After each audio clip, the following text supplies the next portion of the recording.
Joining us now, Eric Ham, CTV News U.S. political analyst. Eric, the question on everybody's minds, will this turn down the temperature in Minneapolis? Well, I'm sure the president is hoping it will. In fact, he went so far as to even suggest that guns simply are not needed. This was something that he said when asked a question about the ongoing civil unrest taking place in Minnesota. And we know that he also spoke to both the president as well as the mayor of Minneapolis. So clearly what we're seeing right now is a full court press by President Donald Trump to try as best he can to ramp down the temperature, as well as what we're told, at least 1,000 of those border agents will actually be leaving Minneapolis as well. So does this mean that the people were victorious? I mean, I don't think there's any victory when two people have lost their lives. But does it mean that if the enforcement in Minneapolis is reduced, that Trump has got the message that ICE agents can't just be deployed across the country? Or could this scene just be replayed in another U.S. city? I think it will probably be replayed somewhere else. In fact, we're learning that there was another shooting by a border ICE patrol agent in Arizona.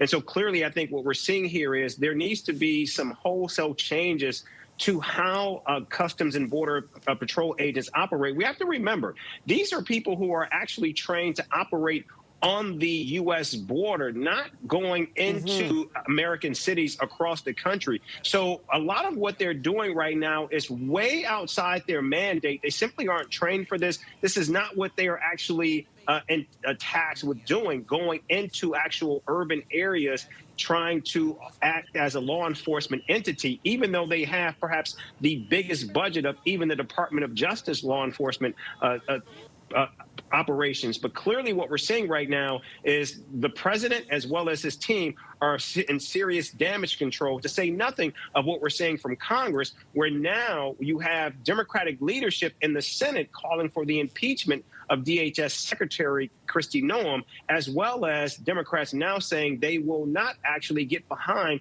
a bill to fund DHS, which actually could lead to another partial government shutdown later this week. One of the other things we've been hearing from the governor over the last couple of days is that the agents deployed in Minneapolis, St. Paul are, quote, untrained, his words, that you can literally calculate their training in a number of days, if not hours, because of the massive onboarding of ICE agents that have been deployed now across the United States. What do you make of that?